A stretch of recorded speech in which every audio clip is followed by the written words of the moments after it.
Lalo ibig sabihin ng mahal. Maraming salamat kasi kahit minsan nahirap akong mahalin.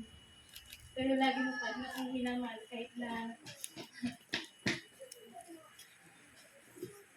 na mahirap akong mahalin kasi minsan hindi ko na rin maintindihan na biglang na lang nag-iiba yung ugali ko. Pero andyan ka pa rin, minamahal mo at iniintindi mo pa rin ako. Sana kung gaano tayo katatag noon na nilaban natin yung pagsasama natin para sa amin. Sana ganun pa rin tayo katatag, katapang harating na din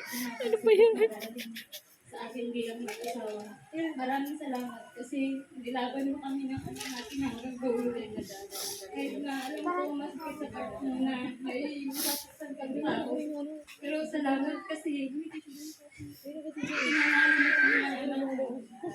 So, lagi mong tatandaan na kahit anumang pagsubok na idadaanan natin, lagi lang kami nandito. Iintindihin ka, mamahalin ka. Sa harap ng Diyos at sa mata ng mga bisita natin, lagi kitang iintindihin kahit minsan nakakainis na rin. Agad din tao nag-message. Umiyak ako ng alam ko na nagkakamali ka na, nandito pa rin ako na magpaalala sa'yo kung ano ang tama. Laging